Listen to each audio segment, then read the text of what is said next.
Ethical egoism. Ethical egoism will be the first of our normative ethical theories. Um, Normative ethics in general, is just the attempt to provide a general explanation of what makes something ethically right or wrong. So we can contrast normative ethics as a kind of area of study um, with other things that we've looked at so far in this course, like value theory, which is not attempting to say what's morally right and wrong, but rather attempting to give an account of what makes for human well-being, right? What makes for living well for humans, which is a different kind of question. We could also contrast ethical egoism with psychological egoism, which was a descriptive theory. Remember, the psychological egoist is just saying that, as a matter of fact, human beings are wired to act selfishly, so we can't not act selfishly. That's not to say whether acting selfishly is a good thing or a bad thing, or something is as it ought to be or not. It's just to say this is how it is. In contrast, ethical egoism, as we'll see, is putting forward this idea that no, acting selfishly is what we ought to do. So ethical egoists will define something as morally right if and only if that thing is in our self-interest, right? I want to note here, as I do in the textbook, that there is a difference. How we interpret ethical egoism really depends on how we interpret what self-interest is. And this harkens back to the value theories that we looked at in the first part of this course, and in particular, the difference between objective and subjective accounts of well-being. So there are ways of defining kind of what is truly in our self-interest in this objective way as building in, for example, a moral requirement.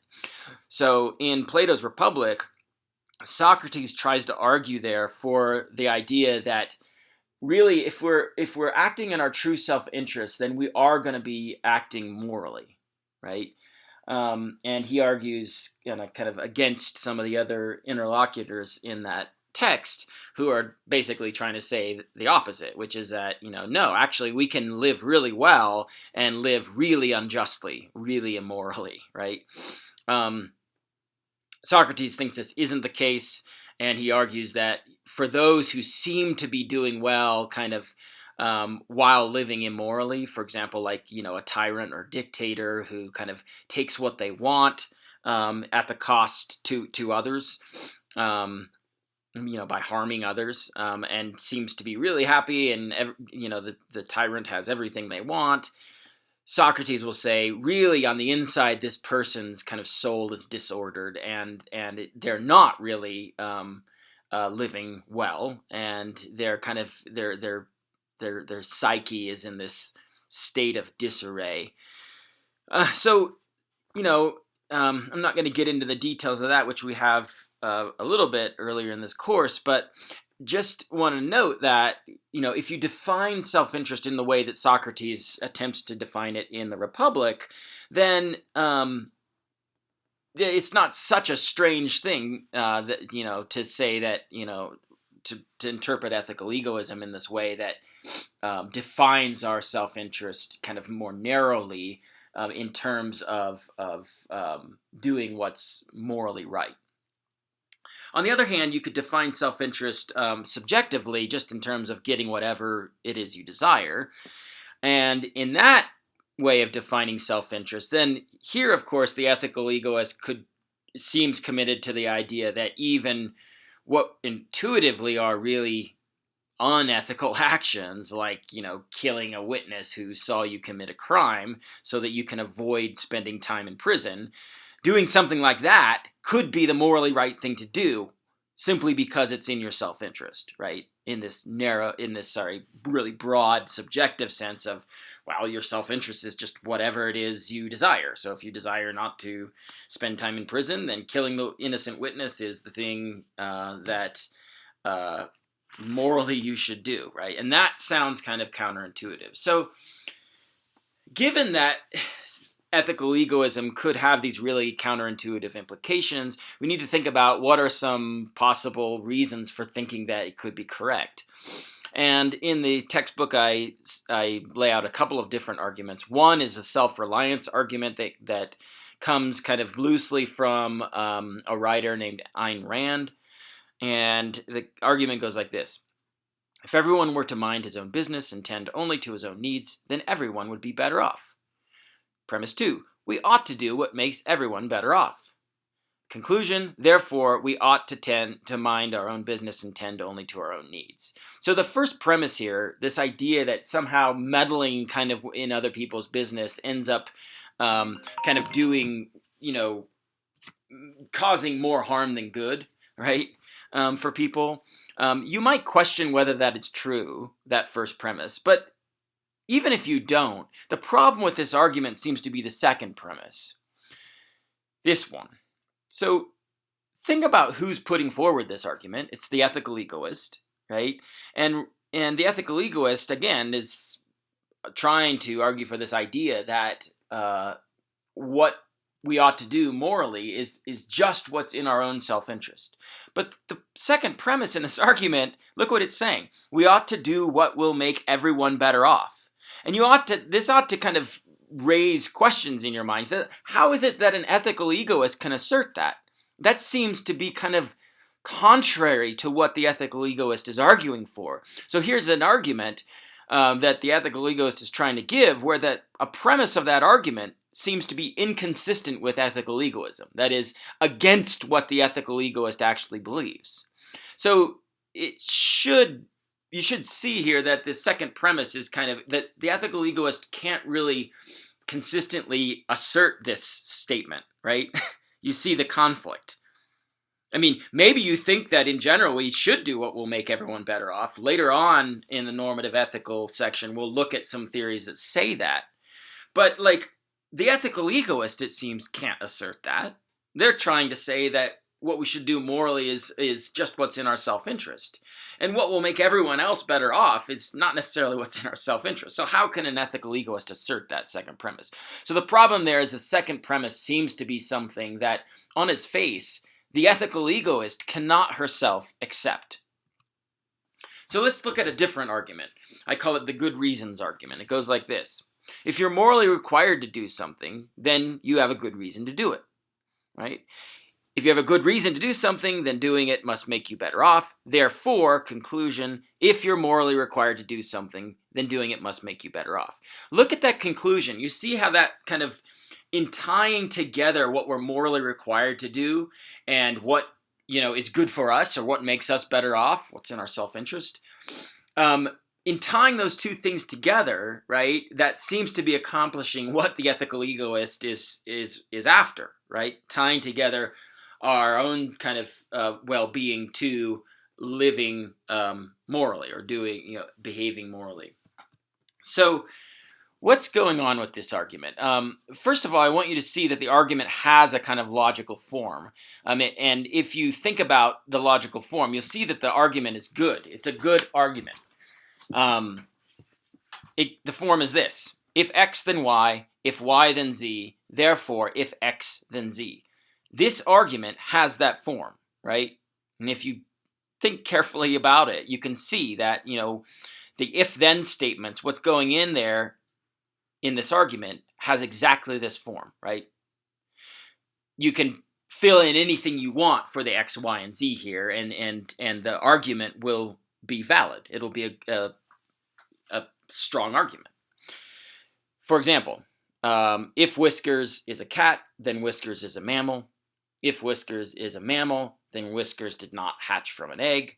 Therefore, if Whiskers is a cat, then Whiskers did not hatch from an egg, right? You can fill in whatever statements you want here, and the result will be a valid argument, right? So as far as the form of this argument goes, it's valid. It actually has a name in logic. It's called a hypothetical syllogism. So I want to dig down into this argument a little more because I think there's something deeply wrong with it. And when you look at this argument, there's this idea of what a good reason is. And what I want to suggest now is that, well, very different things we might mean by what a good reason is. We could be talking about a good moral reason, or we could be talking about what philosophers call a good prudential reason. So you have a moral reason to do something if there is a moral justification for your action, right? In contrast, you have a prudential reason to do something if that thing would satisfy one of your desires, right? Help you attain whatever it is you're trying to attain. Prudential reasons are what we call hypothetical. So, and we'll see an example of this in a second. Meaning, in order for you to have a prudential reason, it's simply a matter of stating kind of what your desire is and saying, well, in order to satisfy his desire, here's what you need to do.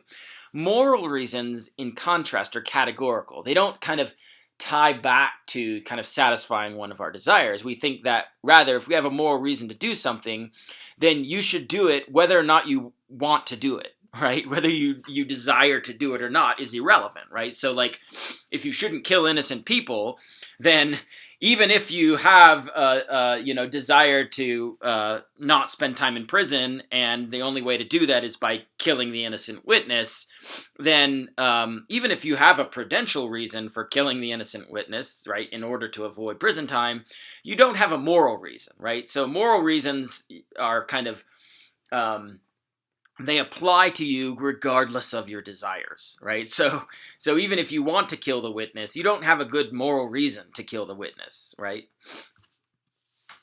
So here's an example.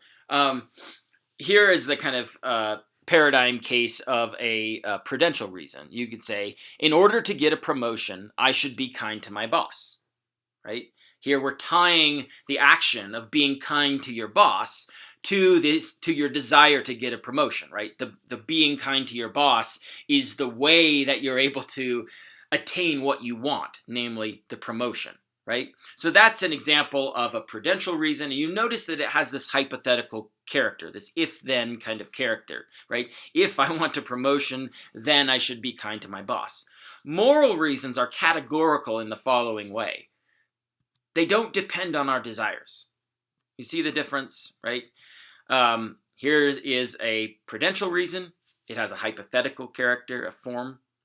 Here's a moral reason, right? The idea is like, no, you should just be kind to people because that's kind of morally what you should do. It doesn't depend on you wanting to get something out of them, right? It's morally, you should just be kind to them regardless, right? So that is the form of a moral reason. So let's return to this good reasons argument. And I'm going to fill in here then more precisely what kind of reasons we're talking about, right? So first premise, if you're morally required to do something, then you have a good moral reason to do it. You don't have a good prudential reason to do it necessarily, right? I mean, again, return to the witness example, right? Someone witnessed you committing a serious crime, and, if they testify, you will go to prison, right? You have a good, you might have a good prudential reason to do, to kill the witness, but you don't have a good moral reason to kill the witness, right? So, so if you're morally required to do something, then we say that gives you a moral reason for doing it. Not necessarily, it doesn't give you a prudential reason. The second premise of that argument, though, is really only plausible if what we're talking about is prudential reasons, right? So if you have a good prudential reason to do something, then doing it must make you better off, right? But if you were to try in the second premise to fill in this idea of having a good moral reason to do something, then it doesn't follow. So like, try it.